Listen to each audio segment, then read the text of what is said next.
I'm going to cry, I got a face full of makeup. Anyway. Is there a doctor in the house? Now, you might have seen Prince Harry is back in the headlines today. He's lost the challenge over his right to automatic police protection when he visits the UK. Yes, and you guys. Yesterday, the High Court ruled that the UK government will implement a system that assesses the threat to Harry on a case-by-case basis. Jo, what do you think about this decision? Well, I'm torn because, I mean, you know, he doesn't want to be a working royal anymore, so if you're not doing the job anymore, how are you still allowed to have, like, the perks of the job?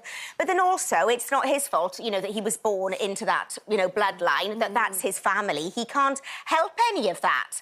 Yeah. But then, you know, so I'm kind of torn about it. I don't really know which way or the other, because it's not his fault.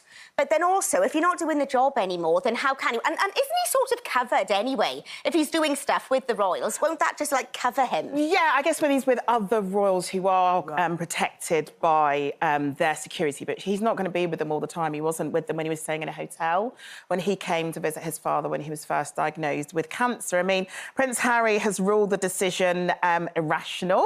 Do you think it's irrational, Liv? There's always something with this guy, isn't there? And I'm not in the, like, hating Harry and Meghan camp at all. Actually, quite opposite. But it does feel like it's very exhausting to be him because there's a lot of disputing. I do think, on the other hand, though, he is the son of our king. He didn't, you know, leave working royal position like a decade ago. It's only been a short period of time. So I think he's probably still, I would say, in my opinion, he's still within the caption space of he should be covered. His dad's our king, do you know what I mean? It's very close connected. It's not like he's some random cousin. But I do also understand the reason that, you know... Oh, no disrespect to the random royal cousins. I am very much a royalist. We love you all. But, yeah... What was that? But, yeah, just give the boy some cover and he'll be better and you won't... Well, he's appealed it, Jude. A good idea or a bad idea? Yeah, I think so. I mean, like everyone has said, if you are the son of the king and when you step back into that land where your dad is the king and you can't get no protection, then, my gosh, I don't even know. For me, I feel that's quite, you know, it's quite a thing. And obviously he's going to be constantly appealing because we know he's had areas where there's been risks, not only to him, to his family and, you know, his wife. So as a man, as a husband, as a dad, isn't it your duty in all forms to try and bring in that protection when you're either stepping into this country or when your wife and your children are? I think he's doing what any standard amazing man, dad, husband would want to do for his family.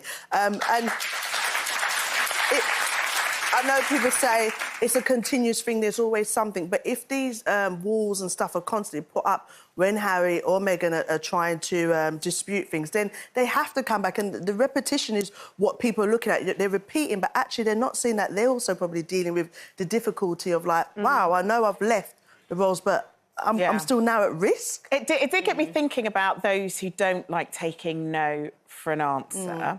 And Liv, you strike me as someone that doesn't like taking no for an answer. I don't know why. I don't love it. Like, it's not like a hobby of mine. But with age, I think, comes a bit of perspective. I think when I was younger, I definitely used to say no just for the hell of it. And, you know, you're trying to make yourself feel important. So it was a very knee-jerk reaction when someone asked you or tell you to do something. You just go, no, not doing it. But that's what 3-year-olds do. Do you know what I mean? They say no to everything. And I think as you do mature, working on it, you realise that maybe sometimes you are wrong and some people do know more than you, and that's really good. And it's good to have that realisation. And I've actually... It's such a saying, isn't it? But I love sleeping on a no. Sometimes I'm very committed to, I'm not going to do this, or I don't think this is right. Go to bed, wake up next day, and you have a different perspective, and you go, well, maybe actually it's a yes. Yeah. So I think it's something, that emotion, sort of reacting to the emotion. I mean, I've got no issue with not arguing, but sort of debating with somebody if they've told me no, especially if I think the answer is wrong. Because I do think I think informed debate, there's nothing wrong with that, and I think it's very healthy. And if you're constantly told no without any proper explanation or an explanation you agree with, then it is your right to sort of, you know, inquire more, find out more about it.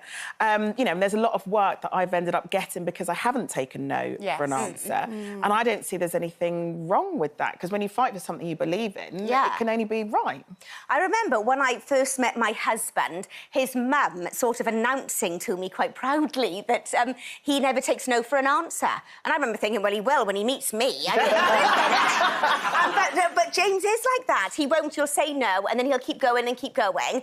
And but if I want something, I am prepared to fight for it, and I will fight and fight. And even if people say no, no, no, I'll keep fighting and fighting. But then there will be a certain point, if it's not happening, where I'll think, no, it's just not. It's not happening for a reason, right? Just take your respect and just move on. And I think inherently, deep down as well, I'll get to a certain point and then think, oh, I can't be bothered with this. It's lazy. Because it's tiring. I think for me, it depends on what I'm fighting for, because I haven't got time to waste my energy. But, you know, if it depends, family, loved ones, close ones, and the principle of what I'm fighting for. Because you got to preserve some energy, and it's not everybody that needs to feel that they have that control over you. And you can then, you might get the no today, but you might get the yes in 5 years' time, and that's going to be a bigger win than when they first said no. Hey, Royals, welcome back to Royal Sussex Squad, where truth meets loyalty and we always stand tall for Prince Harry and Meghan Sussex. Today, we're getting into something that's just beyond frustrating and frankly insulting. Prince Harry has once again been denied automatic police protection in the UK. Yes, again. The High Court decided they'll assess his safety on a case-by-case basis, as if he's just some tourist with a fancy title. Let's be real here. This is the son of King Charles, a decorated veteran, a global humanitarian, and a man who has endured more public trauma than most could survive. And still they act like he's asking for a free Netflix subscription. Let me get this straight. They've got enough security for royal cousins you've never even heard of, but Harry, who's actually had real threats made against him and Meghan Sussex, is told he has to beg for protection like it's a raffle prize. Come on. People love to say, he left his royal duties, why should he get the perks? First of all, security isn't a perk, it's a necessity. He didn't leave because he wanted to play video games in Montecito. He left because the royal institution, along with the British media, threw his wife under the bus and stood back while she was dragged through the mud. And now, the same system that failed to protect them then is doubling down on denying them now. Let that sink in. When Harry flew back to see his father after a cancer diagnosis, he stayed in a hotel. No royal accommodation, no security detail, just vibes and self-respect. And they still have the audacity to question why he's appealing the decision. Please, let's not forget, this man isn't just fighting for himself, he's fighting for Meghan Sussex, for Archie and Lilibet. He's doing what any husband and father with a spine and a heart would do. Protect his family at all costs. And for that they mock him, to everyone saying, oh, he's always complaining. No, he's always advocating, always standing up. And guess what? The reason it sounds repetitive is because injustice keeps repeating itself. So if you're tired of hearing it, imagine how tired Harry is of living it. So to our squad, stay loud, stay loyal, and let's keep calling out the double standards. And if you stand with Harry and Meghan Sussex like we do, hit that subscribe button, tap that super thanks, and let's make sure their truth keeps echoing, no matter how many times the tabloids try to silence it. I'm your ride or die royal watcher, and this was Royal Sussex Squad. Until next time, loyalty is royalty.